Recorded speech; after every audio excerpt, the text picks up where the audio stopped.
civilmedia.mk. Слободно, независно, отворено. Добар ден на сите. Јас би сакал во името на Цивил и во свое лично име прво да ја споделам тажната вест за смртта на господинот Енвер Маличи, кој е и собственик на објектот во кој ги одржуваме еден дел од нашите настани.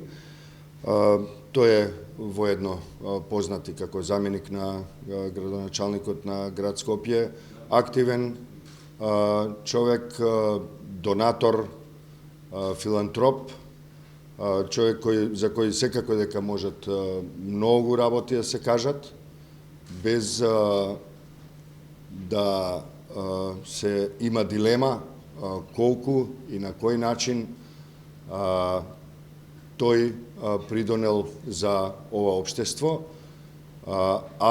односно без да има сомнеж за било каков негов мотив, бидејќи секојаш бил отворен кон добрите идеи, секојаш бил активен и како граѓанин, и како функционер, и како бизнисмен, општествено одговорен бизнисмен, и секако во деновите што доаѓаат ќе се сеќаваме на него, на неговите активности, на неговите акции и на крајот, без да должам и да одземам време од оваа конференција, би сакал да им упатам изрази на сочувство на семејството и на пријателите, на блиските на господинот Маличи. Сега може да се врати оваа конференција на својот вообичаен тек. Благодарам. Денеска сме тука да зборуваме за изборните реформи, желбите и меѓу желбите да се реалноста. С оглед на тоа дека мислам дека одбравме идеален начин да го започнеме фестивалот на слободата и нешто што е по Цивил работи веќе повеќе години по повод Меѓународниот ден за човекови права. Зошто изборни реформи? Повторно, нели, со оглед на тоа дека имаме и избори на 13 предвремени локални избори на 13 декември во Штип и во Пласница.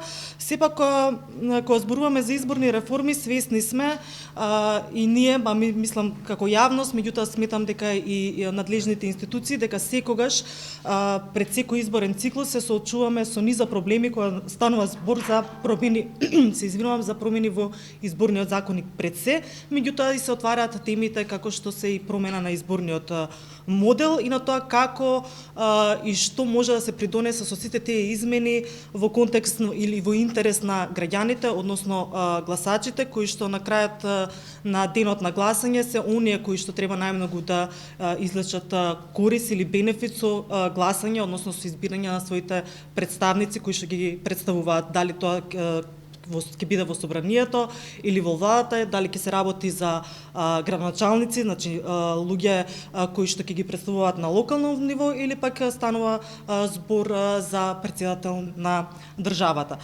Со нас денеска, на моја огромно задоволство, се претседателот на Државната изборна комисија, господинот Оливер Дерковски. Добар ден. Господјата Катица Николовска од Државната комисија за спречување на корупција и судирни интереси. Драго ми е што ве гледам. Радица Лазаревска од Министерството за правда. Добар ден и за вас. Благица Димитровска од Сдруженијето Инклузива, кои што исто така се познати по изборниот мониторинг, особено во одбрана на гласачките права на лицата со попреченост. Како представници на Цивил, денеска со нас е Петрица Рачини и Џабир Дерала.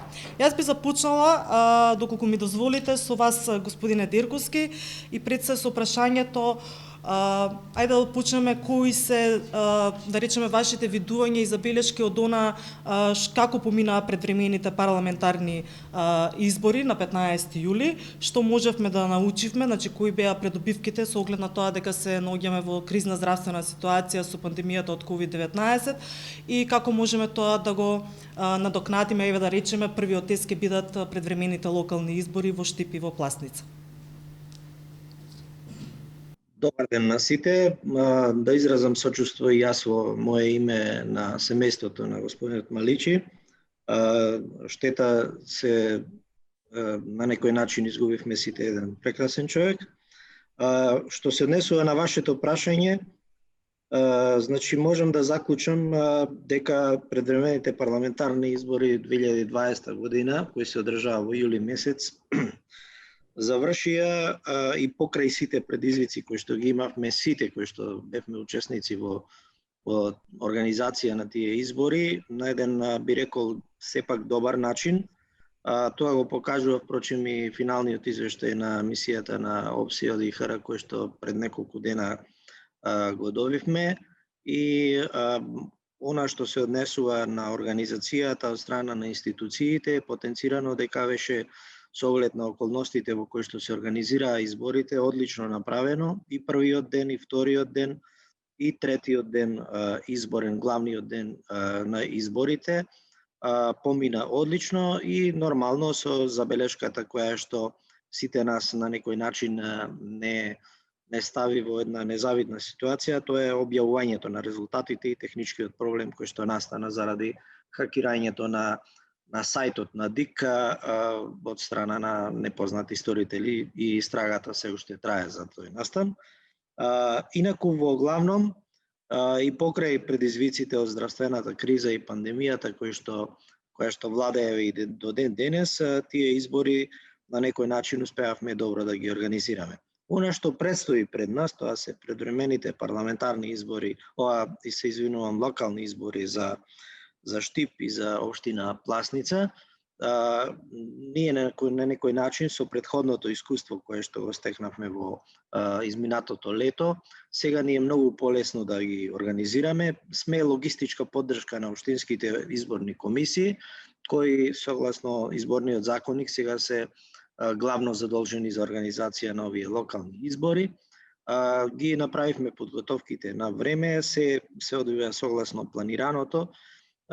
Се надевам дека ќе биде организацијата на едно високо ниво и ќе завршат успешно. Она што сакам да го потенцирам за претходните летните избори, би рекол парламентарни, е тоа дека и покрај сите стравови кои што постоеа во тој период, се покажа дека изборите не представуваа кластер за ширење на пандемијата, затоа што се покажа дека сме ги превзеле сите превентивни мерки кога ќе дојдат гласачите на гласачките места да бидат заштитени во најдобра можна мерка. Се дезинфицираа сите гласачки места, се превзедоа сите мерки за заштита, маски, ракавици, заштитни средства за заштита имаше на секое гласачко место. Се разбира, имаше некаде и несовесни гласачи кои што се обидуваа да го нарушат редот, меѓутоа тоа во една толка организација, би рекол, е нормално и со оглед на менталитетот на нашите граѓани, меѓутоа сепак мислам дека оценката е добра и позитивна. На овие избори во Штип и во Пласница имаме една влошена здравствена ситуација во однос на летниот период, затоа што бројките се многу поголеми сега, меѓутоа ги презедовме сите можни мерки за да ние како организатор на изборите не бидеме повторно причина за било какво проширување на или зголемување на тие бројки. Се надевам дека ќе биде секако што треба и дека ќе помине во најдобар ред. Велите дека сепак нели треба да го смениме на некој начин менталитетот и нашата култура на тоа за да ги надминеме некои од проблемите кои што ги имаме секој изборен циклус. Дали оние измени во изборниот законник што се внесоа, да речеме, а беа предвидени за тогаш закажаните избори на 12 април, беа доволни со се дополнувањата поради мерките и заштитата од пандемијата со COVID-19, за да речеме дека немавме дупки, условно речено, во изборниот законник и дека сите тој ги исполни сите услови, нели, кои што треба да бидат за да речеме дека на крајот имавме фер, слободни демократски избори. Значи, измените кои што беа направени во многу краток период пред изборите, морам да кажам дека не треба да се прават така, значи тоа постојано го потенцираме. Не придонесува многу нешто за околу организацијата на целиот изборен процес и промена на менталитетот на нашите граѓани.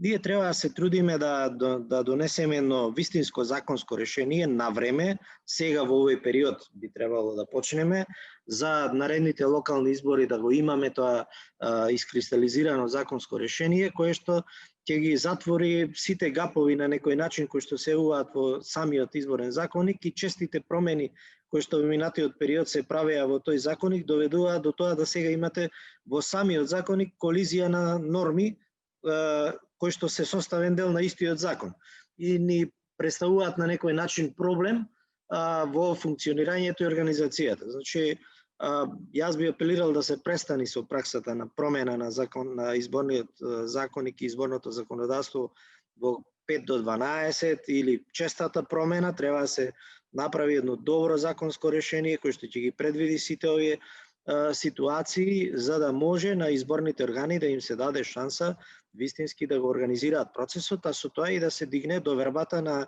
граѓаните кон институцијата и кон организацијата, затоа што сега сите сме свесни ние дека најголема слабост во нашето општество е довербата кон институциите.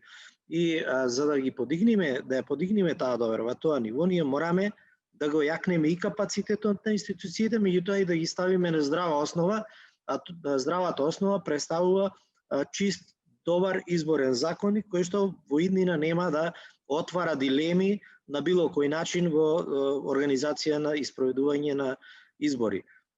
Треба да се направи тој исчекор конечно, да преминеме од зборови на дела, како што викате вие. Значи, желбите се едно, меѓутоа реалноста треба малку пооперативни да видиме и да ја завршиме еднаш таа обврска како држава и како граѓани сите ние, за да можеме потоа да се повикуваме и на граѓаните, односно да им даваме обврски на граѓаните. Тука пред се мислам и на тамошниот период кога треба да се зголеми нивото на едукација на граѓаните, кампањи да се прават за значењето на изборниот процес, кампањи да се прават во делот на едукација на младите граѓани, гласачи кои што идат и така натаму, за да ја сватат својата обврска и да го сватат значењето на изборниот процес и значењето на давањето на глас за одредена опција, што значи тоа за нивната иднина и така натаму. Дали ќе имаме време, еве да речеме, до локалните избори наредната година да ги направиме тие измени како што треба? Конечно да ги направиме онака оперативно како што треба со изборниот закон. Ќе ви кажам дека во тек е една би рекол работа која што последниот период се случува, тоа е од страна на Министерството за правда во рамките на еден поширок, подолгорочен проект кој што го финансира швајцарската амбасада, се прават напори да се оформи работно тело. Мислам дека е при крај тоа, за да се почне со разговори за нов изборен законник кој што ќе се донесе во рамките на овие неколку месеци со цел да за наредните избори биде готов како решение и да биде оперативен. Се надевам дека овој пат сите ќе ја сватат сериозно таа работа и дека ќе се дојде до заедничко решение. На крајот, дали изборниот модел ќе биде ваков или таков, тоа е одлука на политичките стейкхолдери кои што учествуваат во овој цел процес, меѓутоа од аспект на организација на спроведување на изборите, тоа е она што нас како Државна изборна комисија не интересира. Тука ќе имаме активно учество во изготвувањето на тоа решение и се надевам дека ќе дојдеме до тоа решение. Ви благодарам, ќе се вратиме повторно со прашање, меѓутоа веќе кога го спомнавте Министерството за правда, со нас е Радица Лазаревска, се извинувам.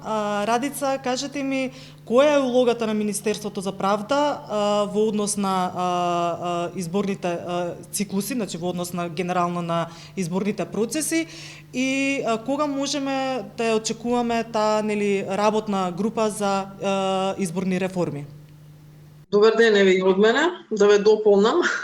Моето презиме, освен Лазаревска, има уште едно, Геровска. Малку е подолго, но не е било. Значи, да, има најави дека Министерството за правда ќе оформи една работна група, како што најави председателот на изборната комисија Дирковски, во која што ќе членуваат 12-тина, ако не се лажам, членови, 8 представникот од Министерството за правда. И при тоа 6 од членовите се политички партии. Работната група се обидува да се формира веќе 1 месец наназад. Проблемот е што дел од политичките партии се уште немаат доставено номинации на нивните членови во работната група, но се надеваме дека до средината на декември најпослед ќе достава сите номинации и дека ќе се оформи таа работна група, која што е прилично хетерогена, да кажам, бидејќи има представник нормално од Државната изборна комисија, има од ОПСЕ, има од ИФЕС, МОСТ е тука, секретарот за европски прашања, Националниот институт за демократија е тука, ОПСЕ и ви реков 6 политички партии, кои што значи дел немаат се уште доставено нивни членови. И Европска комисија искажа интерес и побара да биде член или парам да биде како наблюдувач од страна на работата на оваа комисија. Јас веќе со поголем дел мислам од луѓе што се присутни на денешната средба се познаваме, бидејќи ми припадна задоволството 2 години наназад да се бавам и со овој процес, иако значи тоа не е мојата примерна работна задача. Председателот Дерковски најави дека ќе се работи целосно нов законник, избор. Првото моје прашање, кога ми рекоа дека ќе треба најверојатно да ја водам таа работна група, беше кој е мандатот на таа работна група. И за жал, мене ми рекоа дека нема да се работи нов изборен законник, туку дека ќе се работи повторно на измени. Знам дека тоа за сите нас е, мислам почнувајќи од мене напред, бидејќи јас тоа го ветував 2 години наназад, изминати. Значи, мандатот е да се имплементираат сите препораки на ОПСЕ и ОДИР, што беа во последниот извештај, што се однесува на предредените парламентарни избори, и да се размислува за промена на изборниот модел. Повеќето од вас значи знаат дека Министерството за правда изминативе, јас сум значи 2,5 години, ако не се лажам, инволвирана во целиот овој процес. Сме инволвирани во процесот на подготовка на законското решение, значи како работни групи, па правевме тркалезни маси, широки дискусии, поделени на 6 сегменти и мислам многу се работеше за на крај повторно политичките партии седнат се договорат и измените кои што беа усвоени изминатиот период се измени што ги работеа директно тие. Значи ние во позадина работевме, но она што ние ќе го пуштиме едноставно не проаѓаше така, туку тоа беше предмет на преговори. Така да и оваа година министерот Бојан Маречич се обврза да направиме измени на изборниот законник. Јас би сакала, како што вика и председателот на изборната комисија, да се направи најпоследен чист изборен законник, но знаете, тоа е многу долг процес на преговарање пред помеѓу политичките партии. Јас навистина не знам што би можело да се случи. Имаме рамка воспоставена за ова, мислам дека до јуни 2021 година овој закон треба веќе да биде поминат и на собрание, што предпоставува дека ние како работна група некаде не подоцна од мај месец би требало да испоставиме предлог закон во владата на Република Северна Македонија, за кој што се надевам дека ќе влезе во собраниската процедура. Значи ви велам, се уште не е оформена работната група, се очекува да биде во декември, но да бидеме реални, со фактичка работа, значи јас не верувам дека ќе се може да се почне пред средината на јануари, бидејќи знаете, сепак доаѓаат празници, имаме други обврски, ние како правда, јас моментално работам на 3 законски решенија, така да тие се приоритетни закони што мора да поминат до крај на година, така да таму е сега акцентот што се удира.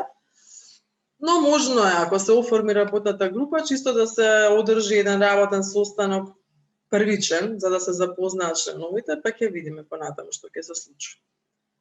Повелете прашање, тука се. Рековте дека во таа работна група која што се планира да се започне или првичниот работен состанок, се поканети 12 учесници, од кои што представници од 6 представници на политичките партии и се разбира тука се повикани, ако добро ве разбрав, освен ОПСЕ, ОДИХР, од ИФЕС, МОСТ и Европската комисија, меѓутоа прашањето ми е дали ќе го има оној проширен состав да бидат инволвирани сите можни чинители од граѓанскиот сектор и невладините организации кои што имаат долгогодишен изборен мониторинг. Дали се размислува за нешто такво? Јас не би можела да ви кажам ништо повеќе од она што јас го гледам значи, на нашите страни. Значи, тама е утврден составот на работната група. Тоа е работа на министерот, го утврдила, јас не би можела да ви кажам, значи евентуално ако имате интерес, кој има интерес, нека да остави, не знам, некаков писмен материјал до правда, до министерството, па се надевам дека ќе се најде дека ќе има слух министерството за тоа. Бидејќи јас ви велам, знам многу добро, ние 2018, ако не се лажам, работевме во клубот на пратеници, на вистина со еден широк круг на невладени организации, различни институции, беа на вистина многу интересни и плодни тие дискусии, така да ви велам, не знам. Во овој момент ја не би можела да ви одговорам, бидејќи вистина ја немам таа информација. Во ред, ви благодарам. Јас би продолжила понатаму со господјата Николовска од Државната комисија за спречување корупција и судир на интереси. Новитет кај комисијата е тоа што оваа година предвремените парламентарни избори ги наблюдува, односно има свој мониторинг тим. Па накратко како беше тоа искуство за почеток, нели? Колку сте задоволни од она што го постигнавте како Државна комисија за спречување на корупција и судир на интереси и дали воопшто повторно би продолжиле на тој начин да работите? Има ли ефект? Така, секои новитети во практикувањето на надлежностите и на задачите е добродојдено. Ние оваа година, поаѓајќи по искуството на Агенцијата за спречување на корупција од Република Србија, се обидовме да воспоставиме директен мониторинг на дел од активностите на учесниците во изборните кампањи. Идејата беше доста добра и можам да кажам дека со оглед на ситуацијата која што настана од коронавирусот, последиците сепак ние во тој период имавме вработени кои што беа позитивни на вирусот, малку ни се ограничи мобилноста, не бевме во можност да присуствуваме толку многу на терен колку што посакувавме, меѓутоа како за прв пат и како за координација од далечина, мислам дека резултатите што ги добивме се добри. Влеваат надеж дека за наредни избори со подобра организација можеме да имаме уште подобри резултати. Сепак ова активност дојде со поддршка на ИФЕС, кој што и они со оглед на ситуацијата помошта ја понудија во последен момент, така што имавме навистина многу кратко време за организирање на овој мониторинг. Што беше суштината на мониторингот? Ние планиравме да ангажираме 20 лица, меѓутоа поради недоволно пријавени кандидати и селекција успеавме да ангажираме 17 наблюдувачи, кои што беа организирани и распоредени во 6 изборни единици. Нивна задача беше да ги гледаат, да ги наблюдуваат и да ги документираат активностите, рекламирањата на политичките партии преку билборди, социјалните медиуми, локалните радија, телевизии, активностите, состаноците, митинзите, нели во помал обем кои што ги реализира, ги одржуваа по градовите, рекламните материјали кои што ги споделуваат со граѓаните и така натаму, се со насока да ни дадат индиции од прилика за износот на трошоците кои што ќе ги прикажат во финансиските извештаи, а согласно на тоа, ние понатаму да се занимаваме со средствата кои што учесниците ги прибираат на своите трансакцијски сметки, но најмногу заради позадината на тие собрани средства. Бидејќи, како што знаете, Законот за спречување на корупција и судирни интереси, кој што е во примена од 2019 година на Антикорупцијската комисија и дава големи надлежности и обврски токму во овој дел, дури и да покренува сопствени предмети и истраги во однос на тоа дали изворите кои што учесниците ги собираат за време на изборната кампања се законски, се легални, се од дозволени законски извори и така натаму. Како што реков, имајќи го во предвид фактот дека ситуацијата која што ни ја наметна корона кризата не ограничи многу и со средства, ние без тоа како државна комисија не располагаме со голем број вработени лица кои што ги познаваат солидно работењата на политичките партии, начинот на финансирање, на прибирање на средства за изборните кампањи, ние бевме многу ограничени во тој дел.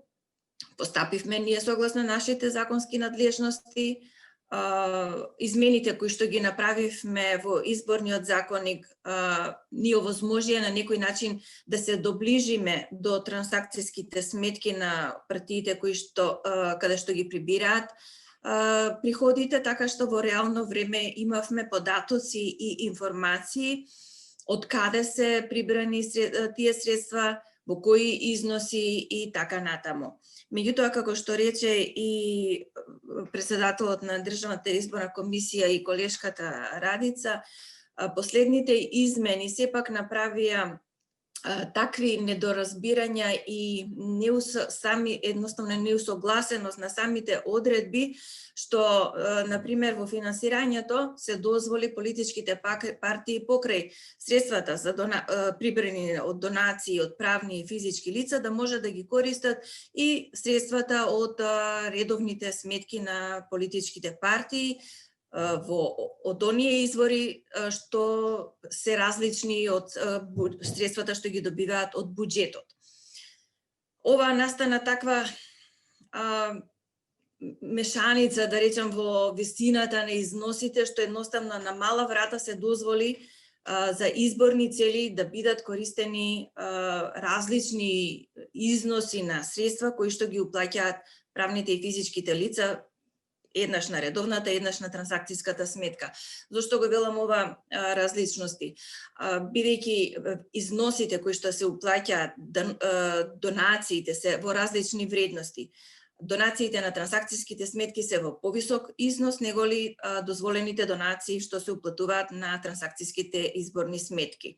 На овој начин едно лице може да уплати значителен износ на средства кумулативно, а понатаму тешко да може да се следи дали тоа на лице на вистина е монетарно способно, парично способно да ги обезбеди 5-6 илјади евра донации, имајќи во предвид времето во кое што живееме и обичниот платежната моќ на секој од нас. Исто така, проблем со кој што се соочи комисијата е, да речам, што и понатаму остана, не само што остана, него и се зголеми обврската на учесниците во изборната кампања за неколку кратно известување за собраните донации, приходи, понатаму за расходите кои што се направени, а без при тоа навремено да бидат обезбедени соодветни образци, темплеити кои што ќе им ја поедностават работата.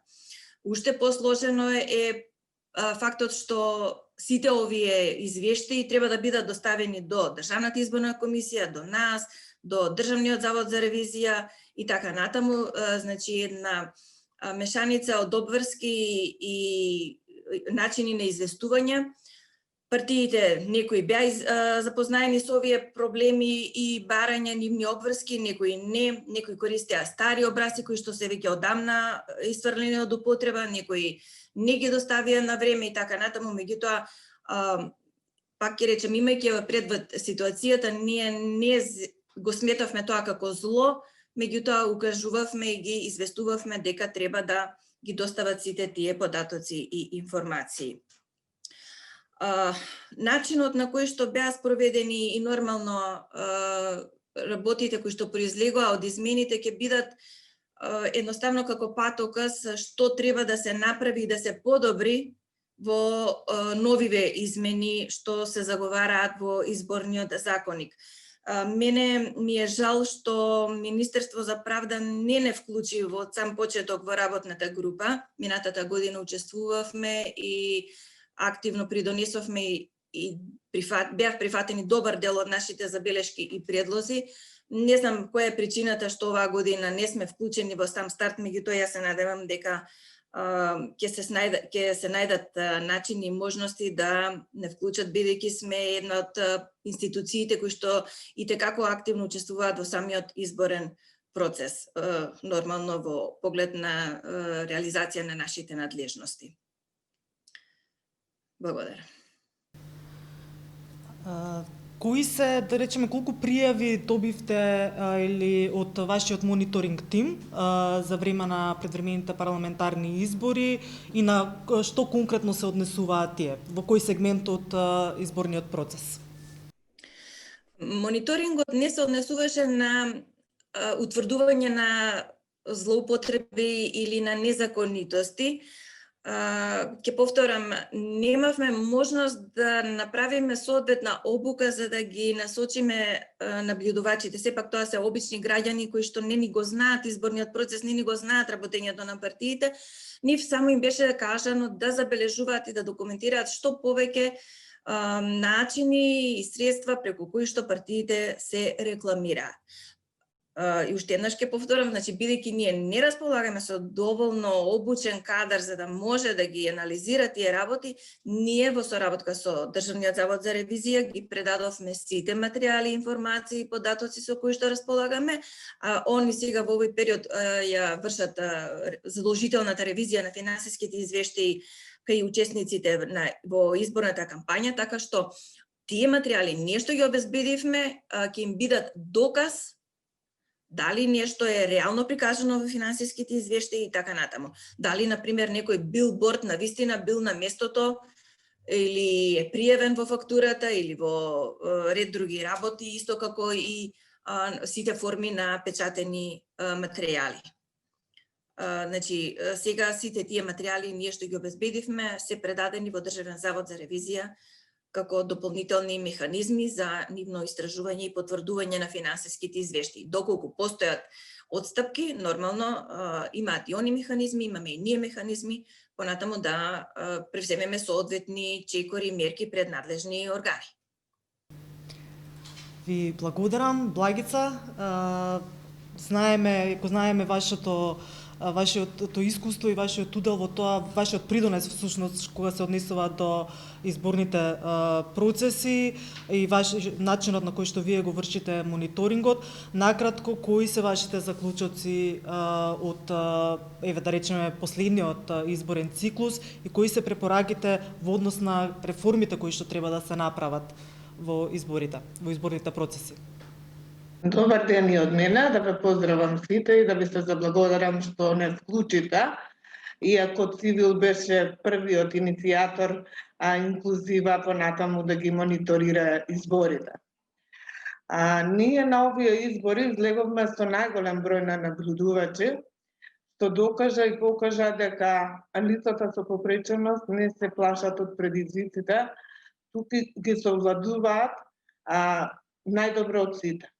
Како што кажа претседателот на Државна изборна комисија, за среќа, ние имаме околу 80 наблюдувачи со тимот на инклузива, од кои 67 беа лица со повреченост и сите беа понатаму здрави, што докажува дека организацијата на изборите овој пат беше безбедна, иако сите се плашевме во однос на безбедноста на гласачите. А во однос на следењето, мониторингот на изборите, имаме забелешки, но тие забелешки се провлекуваат со години наназад.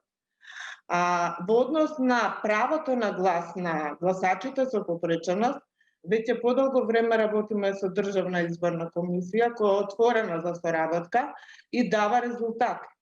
Беа создадени нови алатки, понатаму заедно работиме за подобрување на алатките, но сепак останаа нерешени системските проблеми, односно проблемите во правната рамка на изборното законодавство, што исклучува граѓани со попреченост да немаат право на избор. Не зборувам само право на глас, туку да ги нема ниту во избирачкиот список, што е една од препораките и на ОПСЕ и ОДКР, но тие препораки кои ги имаат меѓународните наблюдувачки мисии, ги црпат од домашните наблюдувачи. И не ми е јасно, и никогаш не ми било јасно, како тоа во работните групи, домашните организации кои ги наблюдуваат изборите, нема да бидат вклучени, а меѓународниот фактор кој постојано се консултира со нас, што имаме прекрасна соработка со сите организации кои ги наброја Радица, мислам дека беше од Министерство за правда. Ние сите соработуваме со тие меѓународни организации. И сметам дека ниедна од тие меѓународни организации ги нема препораките од инклузива во целост. Затоа што ова е специфична категорија на граѓани, на која им е одземено, на еден дел од нив им е одземено едно основно човеково право, односно правото на избор, правото на глас. Кога зборувам за правото на избор, тука се и вклучување на лицата со попреченост во политичкиот живот, што понатаму тие бараат самите да бидат вклучени на еднаква основа со другите, а имаат право.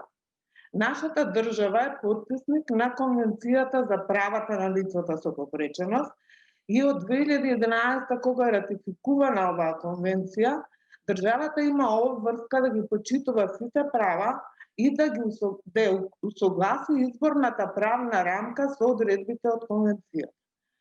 А нашата изборна правна рамка не е усогласена со одредбите од конвенцијата. Со последните изборни реформи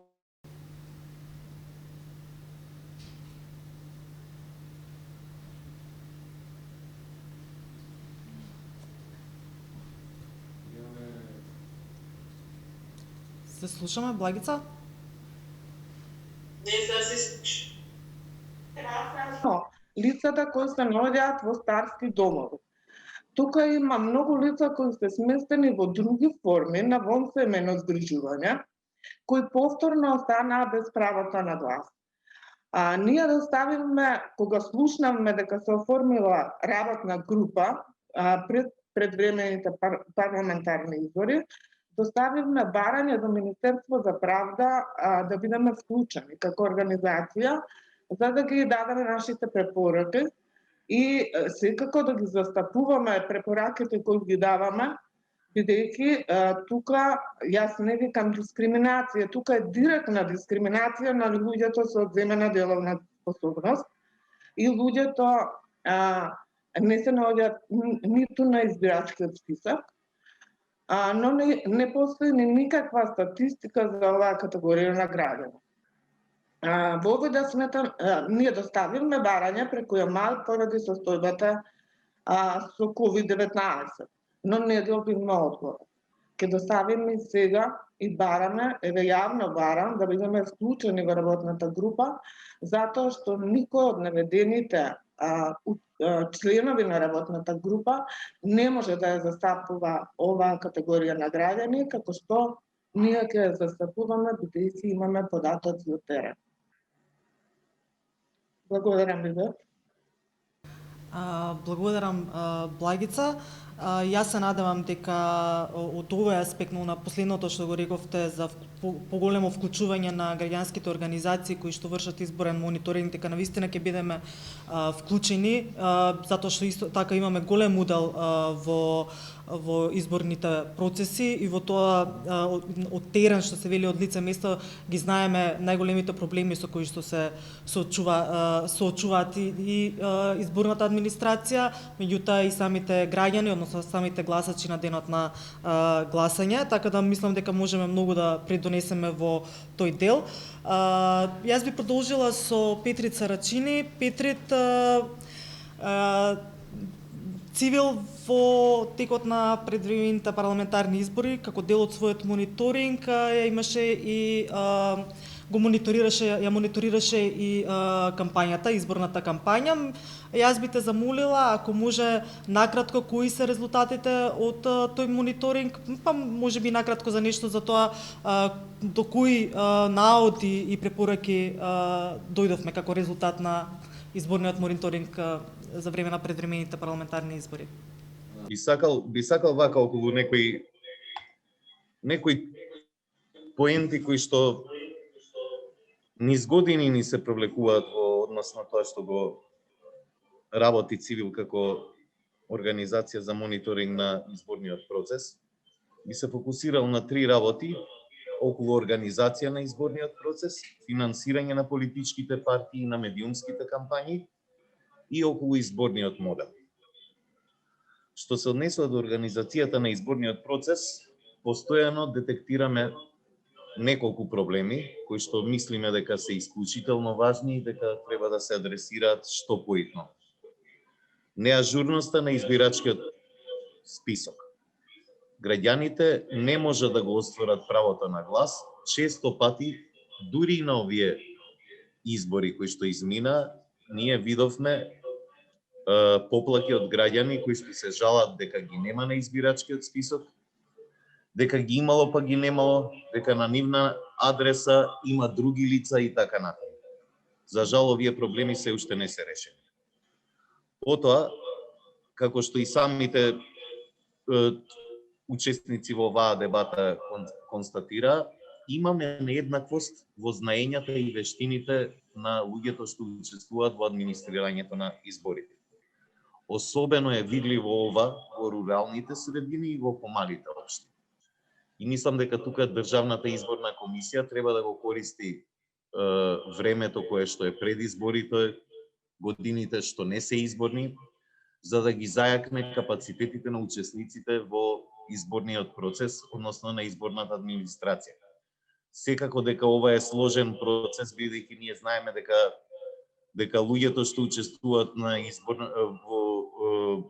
во изборите или во изборната администрација се избираат преку ждрепка, нели може да ви се случи да бидете во државна администрација, да ве повикаат на избори или да не ве повикаат, но во секој случај мислам дека треба да се направи еден посеопфатен зафат за зголемување на вештините на изборната администрација, за справување со секакви предизвици, а видовме дека за време на денот на гласањето, но и претходно ги има подоста.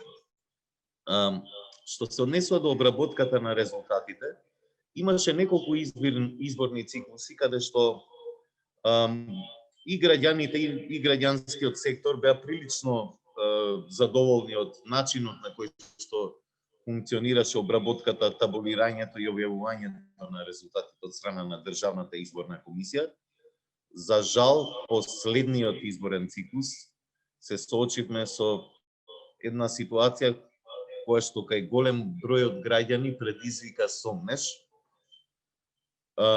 и во броењето на гласовите и во објавувањето на резултатите. Секако дека Државната изборна комисија треба да најде начини како тој процес да биде многу побезбеден и да не се дозволува дозволуваат падови кои што во очите на граѓаните ќе предизвикаат таков процес. Што се однесува до финансирањето на политичките партии и медиумските кампањи, Тоа што го констатираме со години е дека моделот предизвикува нееднаквост и нетранспарентност. Дури измените кои што се правеа, често пати во очи избори, не овозможуваат поголема транспарентност и отвореност на процесот и увид во начинот на кој што партиите ги финансираат своите изборни кампањи, напротив, создаде уште поголеми недоумици.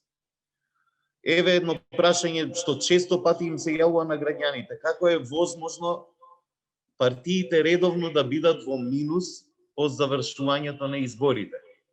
Како се затвораат тие сметки? Што прави антикорупцијската комисија? Слушаме дека на одреден број на фирми партиите им должат пари за услуги извршени за време на изборниот процес, односно на кампањата, но тие пари не се исплатени, а сметките на партиите за изборите се затвораат, без да се затворат долговите. Зошто тоа се случува и дали има можност државата, системот да создаде модели на финансирање кои што нема да дозволат вакви дупки. Што се однесува до нееднаквоста во медиумското представување, она правило, фамозно правило на третини или на колку простор има за власта, колку простор има за опозицијата, колку простор има за поголемите, за помалите партии, сметаме дека ова сериозно влијае на правото на граѓаните на информиран избор. Не заборавајте дека во сите меѓународни документи ова е едно од клучните права што треба да се оствари за граѓаните и воопшто за изборниот процес да биде оценет како демократски. Ние за жал имаме нееднаквост тука. Поголемите партии добиваат далеку поголем простор во медиумите, додека помалите партии немаат можност да се натпреваруваат на едно изборно поле кое што би било еднакво поле за натпревар за сите.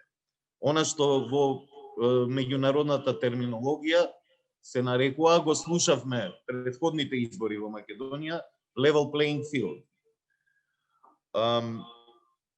Начинот на представување на партиите во медиумската агенда, во медиумите треба да се измени и тој треба да овозможи плурализам. Детектираме дека за тоа не достига политичка волја кај поголемите партии, кои често пати сакаат да дебатираат меѓу себе, исклучувајќи ги помалите играчи од теренот. Тоа не е добро за демократијата, не е воопшто и за плурализмот, ниту пак за граѓаните кои што треба да добијат увид во изборната понуда, и на големите и на малите. И трета поента, не би сакал да должам, веројатно и председателот на организацијата Дерала има уште повеќе и поконкретни забелешки во однос на овие делови што се однесуваат на изборниот процес. Мислиме дека сегашниот модел предизвикува нееднаквост и непредставеност. Цивил со години инсистира на отварање на изборните листи. Тоа ќе им овозможи на граѓаните подиректно да учествуваат во изборот на пратениците и подиректно да го делегираат нивниот суверенитет. За жал, сега тој суверенитет го делегираат, но посредно. Луѓето на листите ги бираат партиите, редоследот на луѓето на листите го бираат партиите, а граѓаните само делумно не бираат кандидат всушност, не го делегираат нивниот суверенитет на пратеник, туку на партија. Тоа е малку надвор од духот на она што го пропишува Уставот на Република Северна Македонија. Слушнавме во текот на овие неколку години повеќе модели, се дискутира за една изборна единица со отворени листи, некои партии бараат 3 изборни единици или предлагаат, па се предлага можеби најбенигна измена да останат овие изборни единици, но да се отворат листите. Во секој случај би било добро и посакувано, доколку има процес на измени и дополнување на изборната легислатива, да се земе предвид ова постојано и долготрајно барање на граѓаните. Не само на граѓаните, на граѓанскиот сектор, на помалите политички партии, на партиите на помалобројните етнички заедници. Значи има поширок консензус во општеството дека треба да се отворат листи. И што се однесува до начинот на гласање, кој во склоп на оваа точка, како да ја наречам, за изборниот модел, гледаме на секаде низ светот, во согласно со времето во кое живееме, ова е дигитално време, 21 век, ние се уште гласаме како во средина на 20-тиот век. Што станува со електронското гласање? Што станува со гласањето по пошта? Што станува со овозможување на повеќе гласачки денови, како што тоа го прават некои земји? Значи, не да биде само еден ден за гласање, не да бидат само 2 сати плюс или некои чекори, некои мали чекори кои што се направија еве под влијание на пандемијата и во последниот изборен процес. Сметаме дека Македонија не е земја која што живее во среден век и сега мораме, поради тоа што има сомнежи дека некои гласачи би можеле своето право да го продадат или да го отуѓат, па затоа не се овозможува електронско гласање или гласање по пошта. А што, дали тие исти гласачи не може да го продадат или не го продаваат својот глас сега, па барем изборните наблюдувачи на Цивил низ изминативе изборни циклуси детектираа во повеќе наврати по подкуп на гласачи. Дали со финансиски средства, дали со храна, зејтин, брашно и така натаму. Дали со услуги, вработувања. Што мислите дека спречува тоа што гласачот може да гласа само во гласачка кутија во недела? Дали не може да го продаде својот глас 2 часа, 2 дена, 2 месеци претходно? Затоа мислам дека похрабро треба да влеземе во измена на начинот на гласање и да им се овозможи на граѓаните да гласаат на повеќе начини. Тоа не ги спречува опасностите кои што постојат и денес, а ќе постојат веројатно и во иднина кога ќе се измени начинот на гласање. Тука би застанал, не би должел понатаму, ќе се вклучам понатаму во дискусијата која има потреба. Благодарам, Петрит. Наметна и отвори многу прашања за размислување, на кои што мислам дека дополнително, меѓу другото, би имал што да одговори господинот Дерковски. Меѓутоа, пред да продолжиме со прашања, бидејќи имаме и прашања од оние што не следат онлайн, јас би го замолила Џабир Дерала, ако може накратко, претпоставувам да надополни она што можеби Петрит го пропуштил. Јас не можам да го дополнувам колегата Петрит. Немам таква намера, особено затоа што имам намера да му реплицирам на известен начин и да го потсетам дека тој предалеку отиде. Сметам дека македонската политика и македонскиот систем во овој момент нема таков капацитет, а може да се забележи и отсуство на политичка волја кај еден сериозен дел од субјектите политички присутни во нашиот општествено-политички живот. И би требало да се вратиме малку на тоа што го викаат англичаните back to the roots. И би сакал тука да споделам со вас една скромна статистика од нашето искуство како организација. Цивил во изминатите 4 години, неполни 4 години, само на една од веб страниците од интернет порталите со кои администрира, во кои пласира својата медиумска и организацијска активност, има неполни 40.000 медиумски содржини. Само на едната, тоа е civilmedia.mk. Значи, сите заедно комбинирано на 9 сегменти во медиумската платформа, таа бројка можете да претпоставите извонредно поголема и повисока. Тоа што мене ми застана, подготвувајќи се за оваа конференција како податок кој излезе, е тоа дека, дозволете само да го отворам тој дел, е дека 6200 и повеќе медиумски содржини во тие 4 години биле посветени на изборите. Во форма на извештаи од теренот, во форма на анализи, во форма на колумни, во форма на извештаи за активностите на другите релевантни институции, меѓународни организации и така натаму. Јас би можел да излезам и со многу повеќе и подетални податоци за тоа како Цивил, како организација со медиумска платформа која е во составот на незините активности, во незиниот систем, дава придонес во целиот процес, не само како мониторинг.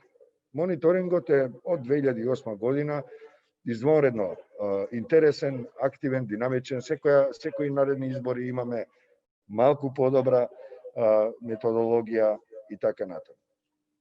Меѓутоа, само за придонесот кој во медиумската сфера го прави Цивил, би можел да упати на податокот дека, ако ги погледнеме темите, дека ние сме цело време некаде на некои основни точки. Цело време сме некаде на почеток и никако да тргнеме натаму. Јас би сакал да ја подсетам јавноста на едно излагање на господинот Дерковски, председател на Државна изборна комисија, кој ми е драго што секојаш се одзива на нашите покани, кој многу јасно ги лоцираше сите проблеми до еден, би рекол, што и во изминатите години Цивил ги констатира, ги истакнува во јавноста. Проблем е тоа што, ајде ќе речете, Цивил, невладина организација, не се слуша гласот, иако не е точно, и се слуша гласот, особено кај граѓанките и граѓаните. Меѓутоа, чудно е тоа што еве еден председател, цел еден председател на Државна изборна комисија, никако не успева да дојде до ситуација неговите главни забелешки да бидат слушнати во поширок политички и системски контекст. И јас сметам дека тоа е една од препораките која треба да ги додадеме на нашата на нашите препораки, односно забелешки во поглед на изборните теми. Јас би сакал само да кажам дека само на civilmedia.mk има 131 содржина во која се содржани препораките, најголем дел од нив, во целост, или еден дел или помал дел па разглобен во детаљи што се однесува до изборниот систем. И тоа морам со големо жалење да констатирам, како и во случајот со председателот на Државна изборна комисија, многу малку, ако не и воопшто, не допрело до институциите, а допрело до јавноста. Голем број интелектуалци, голем број невладини организации, еве тука е и мене посебно лично драга представничка на невладиниот сектор и долгогодишна соработничка.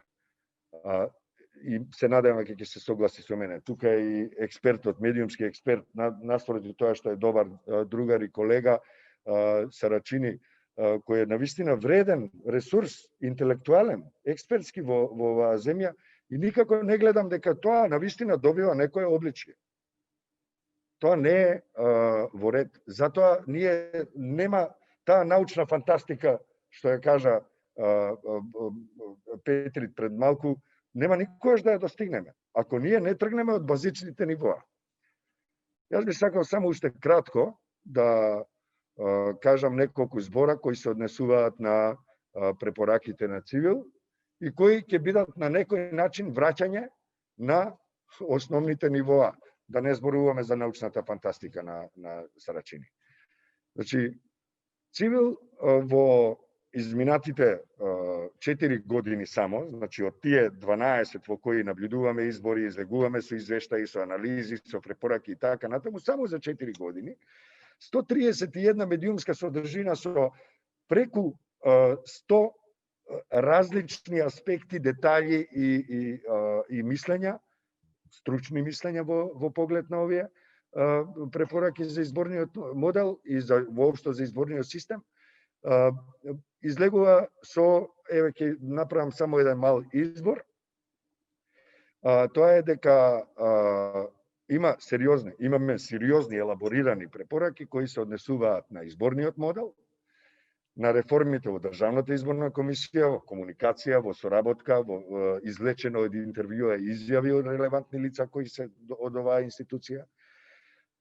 Изборниот законник, и тука веднаш ќе направам една мала конструктивна дигресија да кажам, би сакал и да го цитирам и Цивил, меѓутоа и да го парафразирам председателот на ДИК господин Дерковски, кој има кажано дека само за една година или две на претходната конференција на која беше присутен, изборниот законник доживел 30 и нешто измени.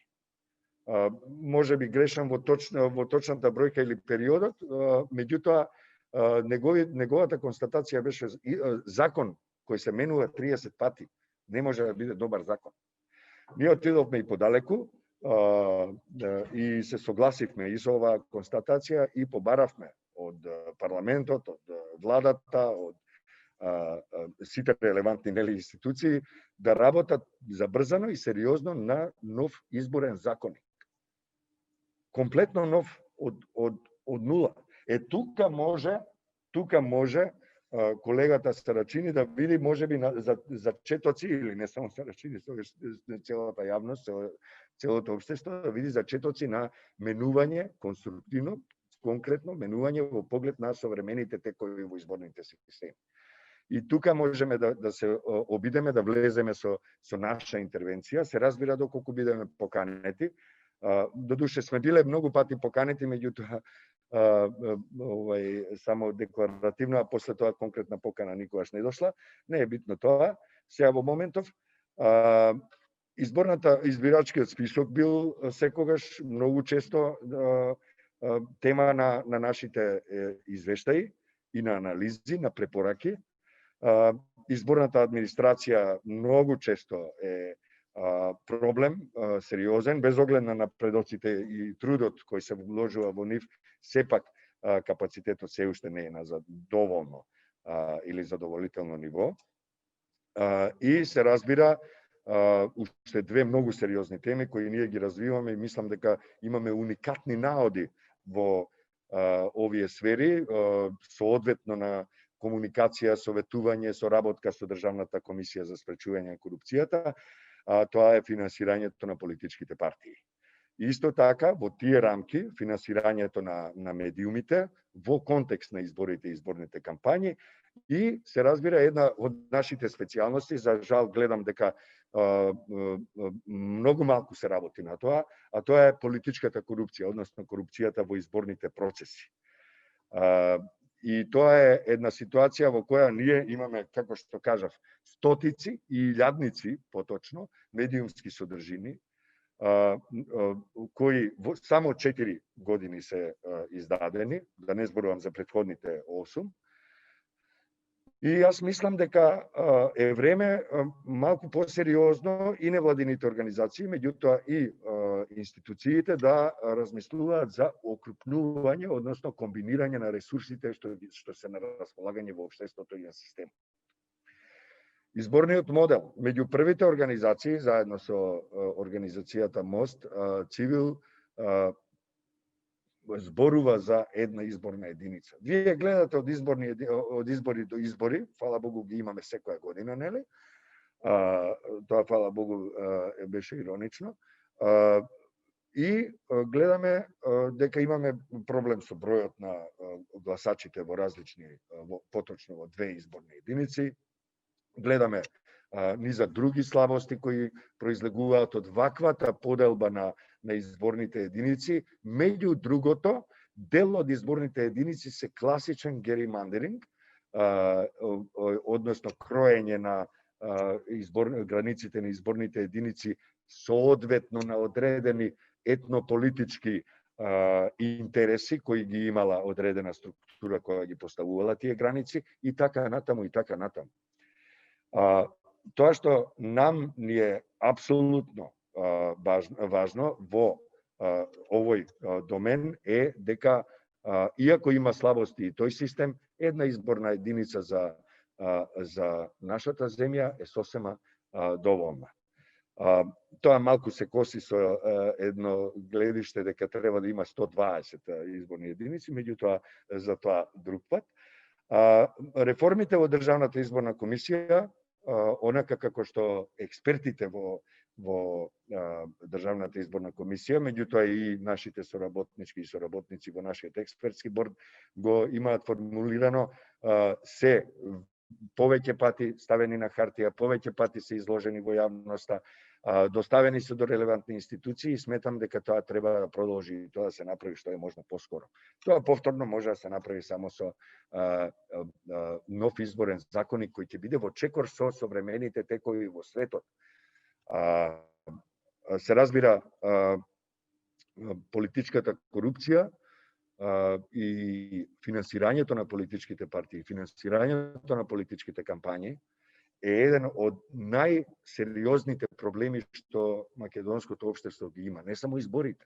Бидејќи вие знаете, нели, сите знаат дека изборите се почеток и крај на секоја можна трансформација, позитивна или негативна, во општеството. И заради тоа, без оглед на тоа кој доаѓа на власт поради изборите или поради изборите, односно на избори, после изборите.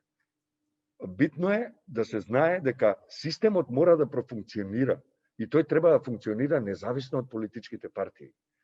Значи, ние, впрочем, имаме една ситуација во која целиот систем е заглавен во политика, а никако не преоѓаме во доменот на експертиза и владење на правото, или барем, ако преоѓаме, тоа преоѓање е во многу бавно и со многу слабости. Се уште сме, да завршам со тоа, се уште сме на основни нивоа и не можеме во моментов такви какви што се ситуациите или фигурите на таблата, не можеме ни да сонуваме за science fiction визиите за тоа како би требало да изгледаат изборите, изборните процеси, изборниот систем во нашата земја, а тие во светот се веќе толку одамна и испробани и веќе се спроведуваат со изморенен успех. Благодарам.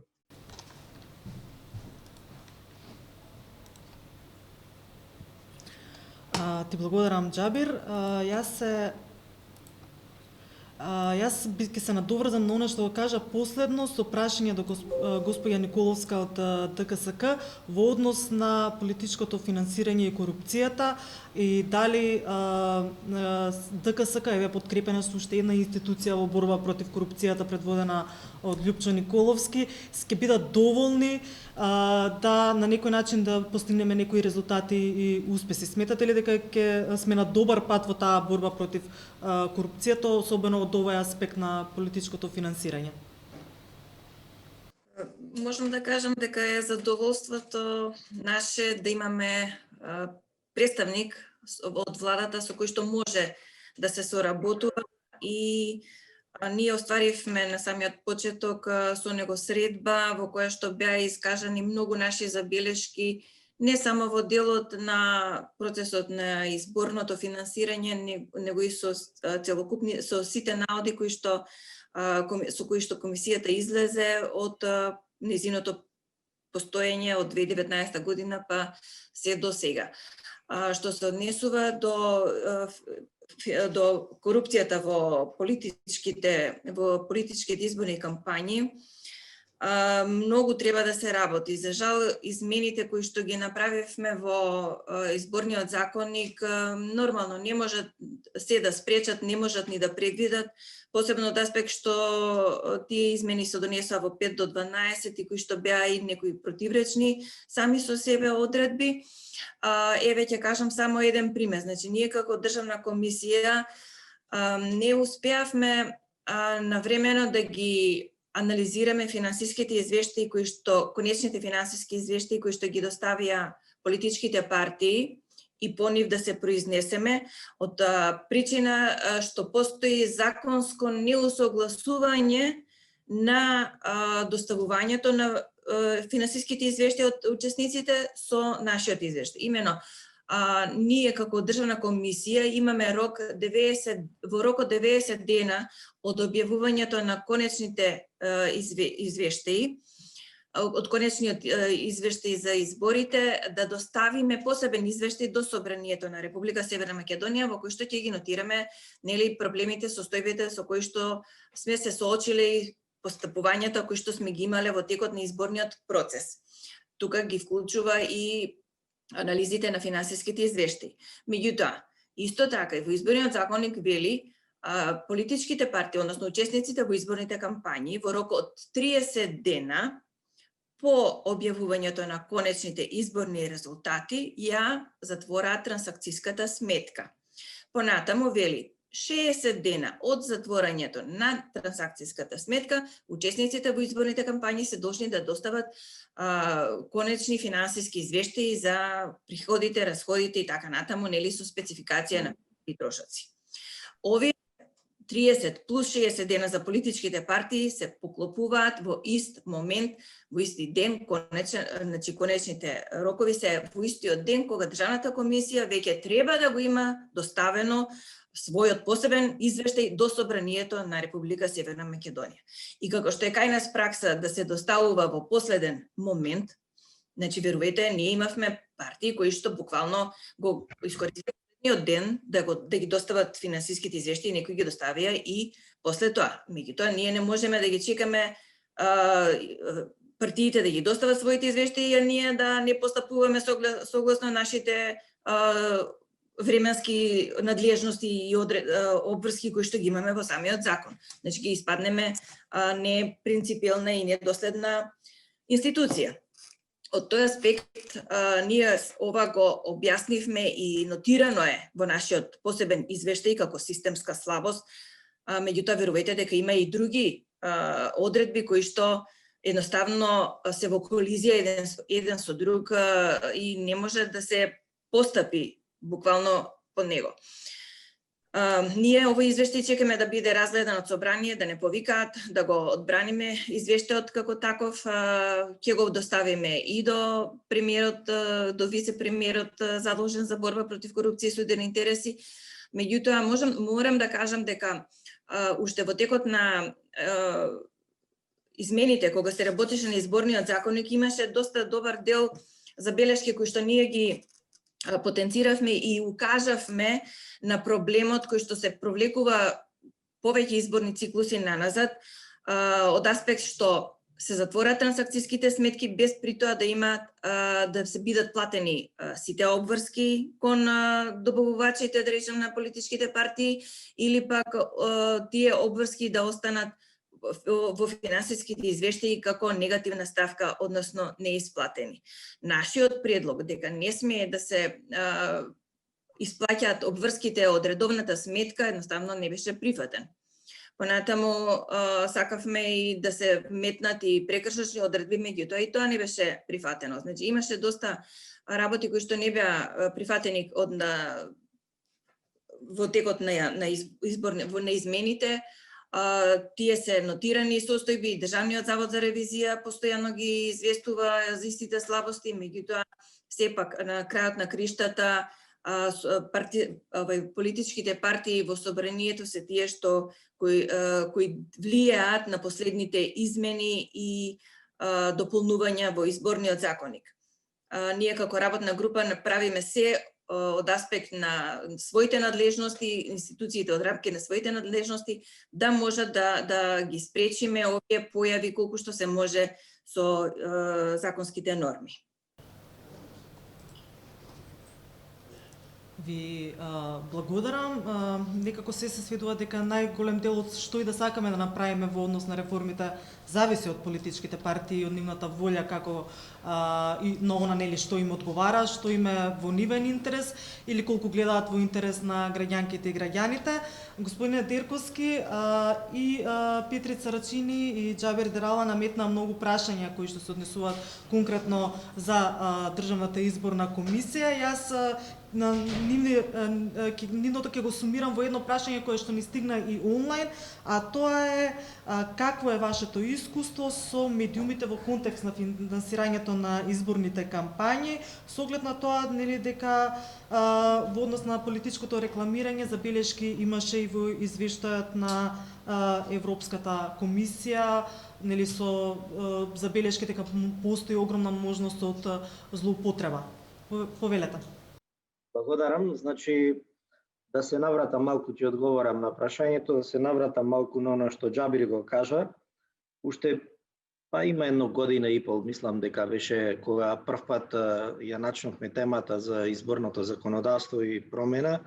Тогаш кажав дека од 2005 година навамо од кога е донесен изборниот законник има над 30-тина, сега се веќе повеќе од 35 измени, амандмански интервенции во самиот изборен законник и согласно она што сме го учеле валјда како нормативно право, јасно кажува дека треба да се размислува за носење на нов изборен законник и тоа е она што стално го потенцирам јас, затоа што и претходните говорници и колешката Катица кажа дека често се среќаваат со невозможни ситуации кога една со друга одредба во самиот законник се судираат и не знаат како да одат понатаму и ние истите проблеми ги имаме и од тие причини постојано потенцирам јас на сите средби.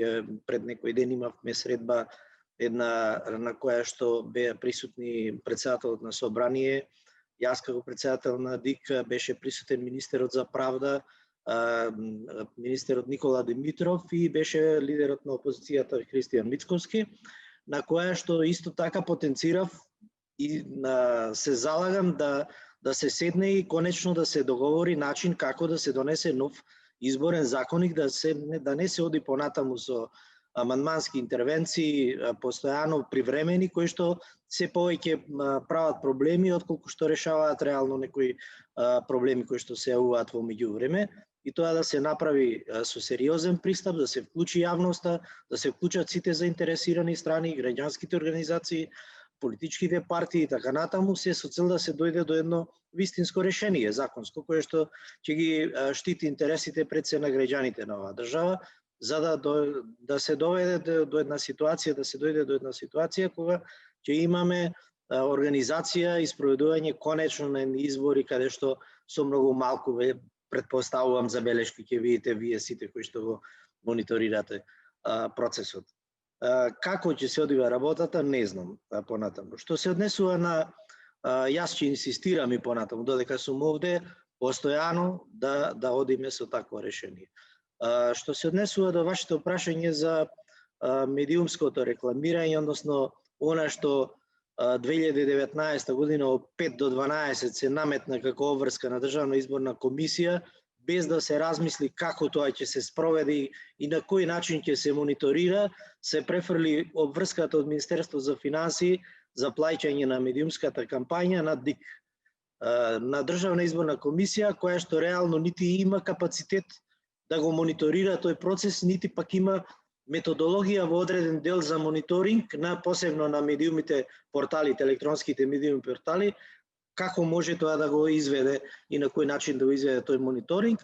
Едноставно врши трансфер на средства по врз база на поклонува верба врз база на склучени договори и доставена документација од страна на политичките партии и медиумите. Делот кој што се однесува на она што значи контрола на АВМ е окей до некаде во ред е, затоа што АВМ сепак има некоја методологија за мониторинг и ни доставува извештај и врз база на тој извештај ние вршиме исплата. Меѓутоа, верувајте ми, делот што се однесува на порталите, таму веќе одговорно можам да кажам дека постои секаква можност. Секаква можност, затоа што законот е толку непрецизен, одредбите се толку непрецизни, што даваат можност секому да учествува во поделбата на колачот. Сметам дека треба да се размисли понатаму, дали да се задржи ваквото законско решение од буџет да се покрива со буџетски средства медиумската кампања. Треба да се размисли исто така во она што Петрит го кажа на почетокот за еднаквоста на просторот, затоа што сега имаме класична нееднаквост. Големите политички партии имаат 90% од медиумскиот простор, дали лево или десно не е битно, дали е власт или опозиција, имаат по 45%, а овие помалите имаат 10%, што значи јасно е дека веднаш на стартот во трката вие влегувате обесправени. Значи, треба сериозно овие решенија да се размислат, меѓутоа, јас сметам дека сите напори кои што ги вложувате и вие и други невладини организации, сите кои што учествуваме на некој начин, може да го постигнат тоа како цел, само доколку се отвори расправата и се натераат стейкхолдерите, политичките партии да потранспарентно го направат ова на некој начин и да се дојде до решение на многу потранспарентен начин, да не биде да разговорот, преговорите и така натаму во затворен круг. Инаку се уште ќе тапкаме во место.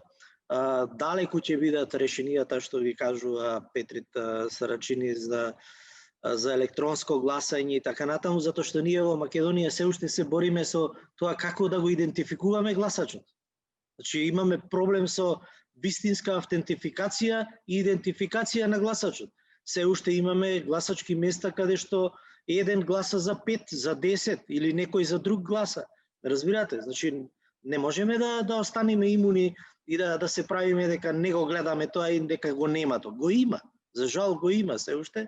И ние треба да најдеме прво начин како тој проблем да го надминеме, па потоа да одиме со примена на новите технолошки средства, со дигитализацијата, затоа што јас, ако ме следите, уште пред година и пол-две спомнав, дајте да видиме да пробаме електронско гласање, да пробаме гласање по мејл.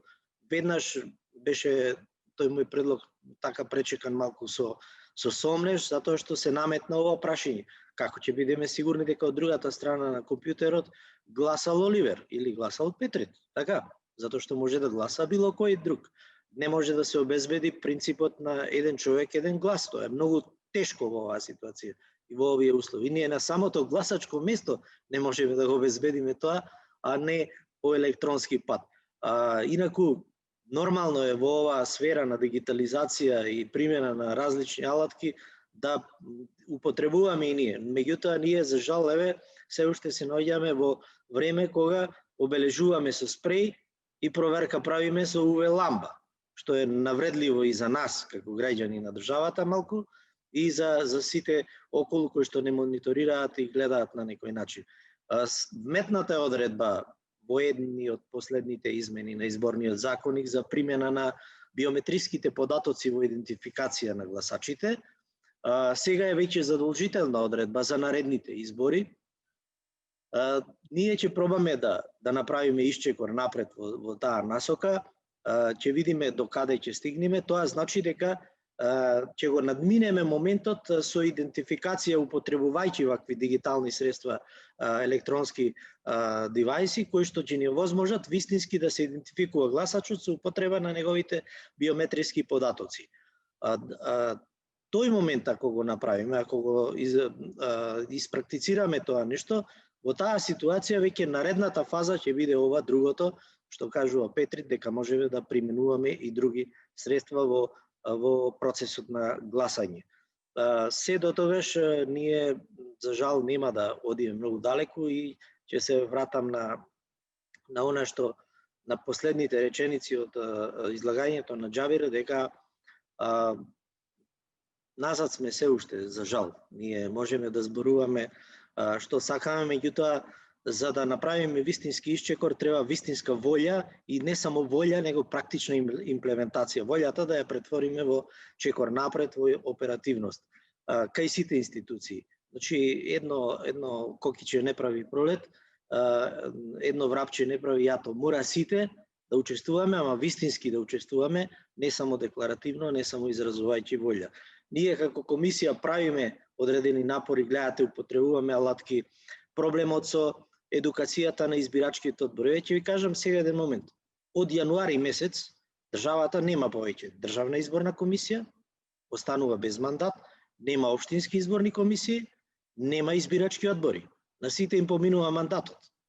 Значи, кој ќе прави избори в година локални, треба да се одлучи брзо, итно во парламентот, да се направи интервенција, кога ќе се врши едукација на избирачките одбори, затоа што начинот на кој што сега се бираат, со жребка, па вклучување дел од политички партии и така натаму, изискува време за нивна едукација. Можеби жребката ќе покаже дека 70% од луѓето ќе бидат нови. Тие треба да се запознаат со процесот. Ние имаме направено и програма за едукација и период кога треба да се едуцираат тие луѓе. Меѓутоа, сето тоа треба да се претвори во законска основа за да можеме да реагираме. Значи, можеме да се соочиме со предизвици кои што ќе бидат предизвикани од нашето пасивно однесување, да речем, комплетно на општеството, заради тоа што никој не води сметка дека следат одредени процеси кои што треба да се одвиваат понатаму. Повелете се други прашања. Мислам дека Џабир повели, сакаш да се натоврзеш?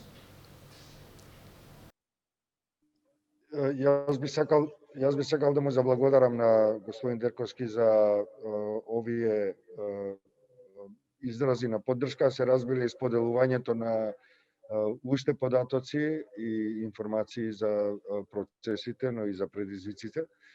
Особено мислам дека е важна и алармантна, да не кажам, информацијата дека впрочем ние наскоро ќе снимаме комплетно изборна администрација, односно мандатот на Државната изборна комисија, општинските изборни комисии и така натаму престанува. Тоа е алармантно. Јас сметам дека тоа треба биде од оние новинарки и новинари кои го следат ова, би требало да го претворат во топ вест за денеска и бидејќи е проблем. Исто како што претходно немавме 10 и повеќе месеци антикорупцијска комисија, да не зборувам за тоа дека 10 години пред тоа немавме. Се разбира, ова е важно. Еве и препорака уште една од цивили, поддршка на ова што го слушнавме сега, дека тоа треба да се регулира час поскоро. Јас би сакал, доколку ми дозволи модераторката, да се осврнам на едно прашање кое го добивме и на социјалните мрежи, а тоа е докаде е процесот на укинување на привилегиите на функционерите именувани и избрани. Се разбира, тоа не е директна тема, меѓутоа индиректно и се однесува на изборите и изборните процеси. Впрочем, оние што се избрани од граѓанките и граѓаните на нашата земја, би требало да знаат дека луѓето очекуваат од нив да бидат совесни во поглед на народните пари и дека би требало да се откажат од привилегиите. Ако тие не се откажат, тогаш граѓаните можат да побарат да се укинат тие привилегии. Цивил веќе 2 години ја води таа постапка. 2 пати се обративме до парламентот, председателот на државата ја поддржа, дел од владата, актуелна и претходниот состав го поддржа тој напор на цивил и на неколку други организации и на групи на граѓанки и граѓани, меѓутоа не се гледа напредок во тоа. Јас би сакал и редакцијата Цивил медија да ја замолам во текот на попладневните часови да објави уште една содржина, уште еднаш докаде е работата со нашата иницијатива за укинување на привилегиите на функционерите.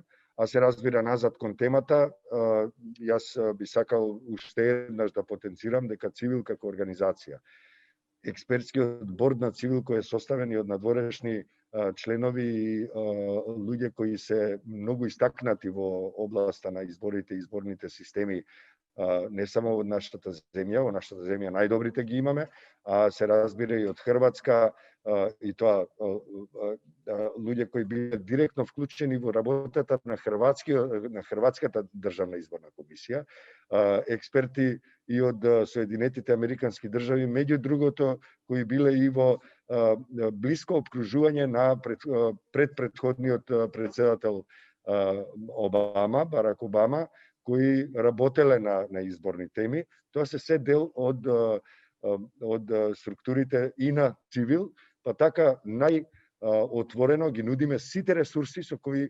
располагаме, буквално сите ресурси, и можеме и да донесеме уште, за да и помогнеме на нашата земја и на нашиот изборен систем да биде подобар. Заради тоа апелирам до институциите да го имаат тоа предвид и во истиот момент кога ќе го добиеме просторот, ние сме спремни да го презентираме тоа. Благодарам. Благодарам, Џабир. Со оглед на тоа дека не гази времето никако, јас би ве замолила доколку имате завршни зборови и заклучоци од сето ова што го кажавме. Јас би сакала да се заблагодарам на Радица и за нејзиното ветување, дека ќе ги пренесе сите овие информации кои што ги споделивме денеска и до министерот за правда Бојан Маричич, и дека навистина ќе биде си самото министерство отворено за соработка со сите граѓански организации, сите оние кои што сакаат да дадат свој придонес со нивно учество во изборниот процес. Мене ми е жал што и ова и за наредниви избори ќе немаме нов изборен законник. За жал ќе имаме измени и да се надеваме дека тие измени ќе бидат барем до некаде ќе го стават изборниот законник, ќе го доведат во некој ред на општо задоволство, не само на Државната изборна комисија, ДКСК, ДЗР и другите инволвирани институции кои што мора да го спроведуваат тој закон поврзан со останатите закони, туку и во оној дел кој што се однесува до гласачите и до граѓаните, се разбира, и за заштита на нивното гласачко право. Доколку има Благица Повеле, ако имаш уште нешто да додадеш за крај? Се слушаме? Јас да се вклучам. Ја ми благодарам на приликата да се видиме после малце подолг временски период. Ако не се лажаме, на цела година се немаме сретната овака повест. Јас себе, како што кажа Билјана, ќе пренесам вашите пораки до Министерот за правда и се надевам дека ќе имаме повратен одговор во многу скоро време. Така да работната група кога ќе се формира, бидејќи ви реков, значи таа се уште не е формирана, ништо не е формализирано, така да има, се надевам, простор за измени. Како и да е, ќе се дружиме и сигурно ќе се гледаме во наредниот период. Јас морам да ве напуштам, бидејќи имам сега друга работна група за друг закон, кој што нема врска со изборно законодавство. Ви благодарам на сите. Ви благодарам јас на вас за вашето присуство и учество. Господине Дерковски, повелете доколку имате уште нешто да додаете? Јас на крајот да изразам благодарност до вас како организатори, затоа што вие сте едни, да речем, од оние поредовните кои што не следат и се занимаваат со оваа проблематика, и мило ми е што го правите тоа подолг период и продолжите понатаму. Исклучително важно е да се отвора расправа на оваа тема и треба да направиме сите напор да оваа тема ја држиме потранспарентно во јавноста, би рекол, затоа што проблемите со кои што се соочуваме на денот на изборите и денот пред и потоа, најчесто ги забораваме третиот ден по изборите, како што вообичаено кажуваме, меѓутоа последиците од она што го правиме денот пред и денот потоа и на самиот ден се подолгорочни. И од тие причини добро е овие теми да се чуваат на интензитет во периодот измеѓу изборите, за да можат да се изнаоѓаат вистински решенија кои што ќе ги решат овие проблеми кои што ги наметнуваме. Затоа тука сте вие, тука сум јас секогаш додека сум тука во Државна изборна комисија отворен за соработка, Гледате, јас сите теми и слабости ги наметнувам отворено, без разлика, не ме интересира ни политичка припадност ни ништо. Сакам да наметнам теми кои што ќе наметнат решенија за подобро утре на сите граѓани, затоа што остварувањето на правото на глас на сите граѓани е врвен демократски принцип во една држава и ние мора да се стремиме сите да дојдеме до некое си високо ниво на остварување на тој принцип. И благодарам уште еднаш на сите учесници. Ви благодарам и јас. Ви посакувам среќа и за овие предвремени локални избори во Штип и Пласница. Независно, нели, и се разбира колку што ви трае мандатот, само успеси понатаму. Се надевам дека ќе имаме што е можно помалку изборни нерегуларности, со оглед дека и ќе ги мониторираме и ние како организација изборите што следуваат на 13 декември. Господја Николовска, повелата за крај. Благодарам за учеството и за довербата. Цивил секогаш е партнер на Државната комисија за спречување на корупција и несебично не поддржува во нашата работа и го доведува тоа транспарентно пред јавноста. Ние започнавме еден голем проект во однос на утврдување на законското и наменското користење на буџетските средства од страна на избраните, именуваните лица, јавните службеници и така натаму, значи на сите оние кои што државата им дозволила на некој начин пристап до своите ресурси.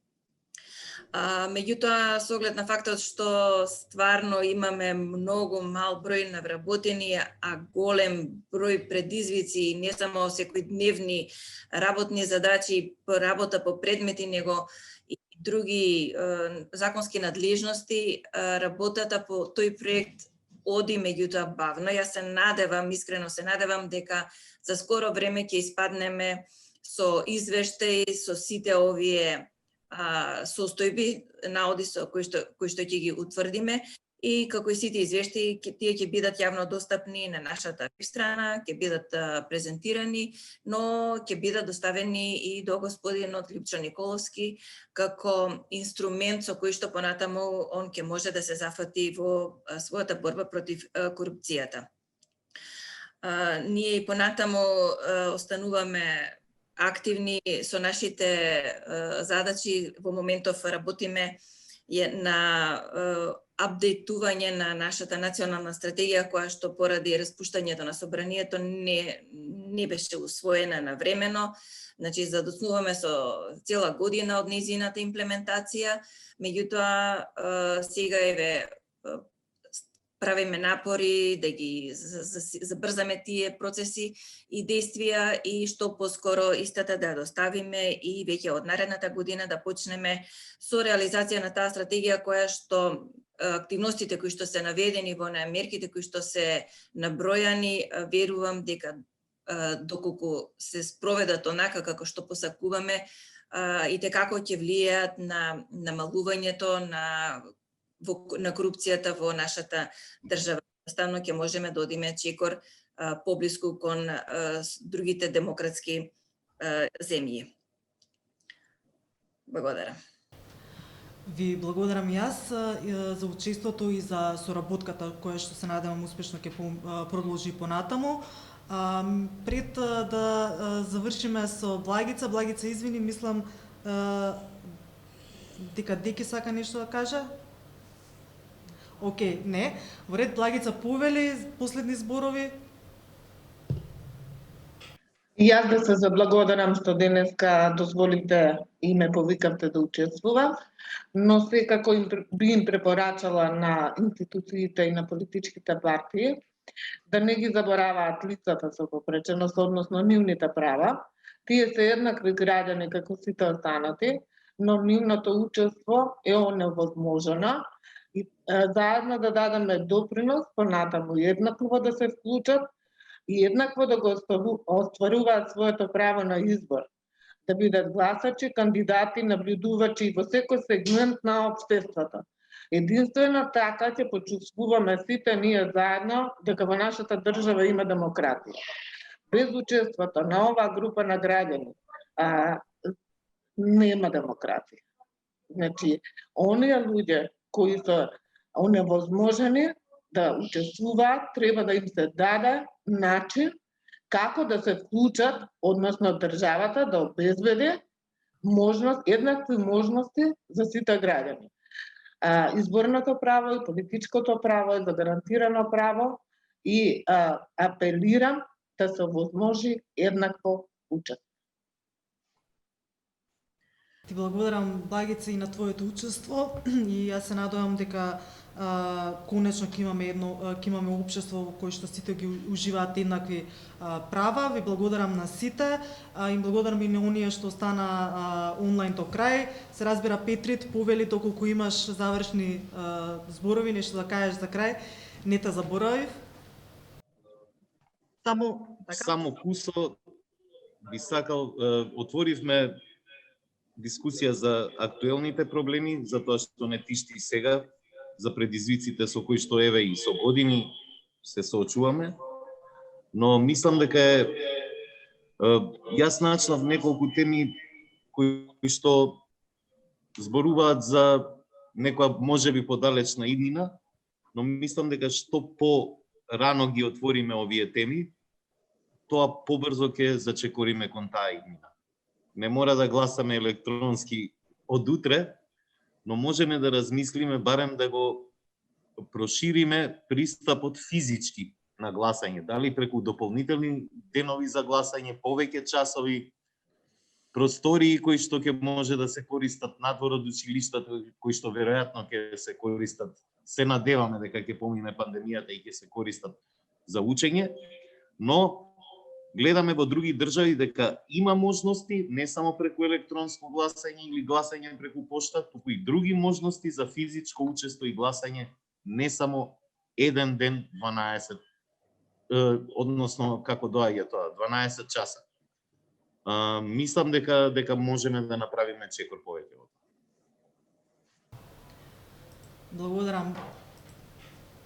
Благодарам, Петрит, и за твоето присуство и учество. Јас само ќе им порачам на оние што не следат онлайн преку социјалните мрежи, дека во 15 часот се извинувам, продолжуваме со Фестивалот на Слободата и со уште една панел дискусија. Овој пат ќе зборуваме на тема пандемија и инфодемија и се надевам дека ќе останете и понатаму со нас. Ви благодарам многу. Civilmedia.mk. Слободно, независно, отворено.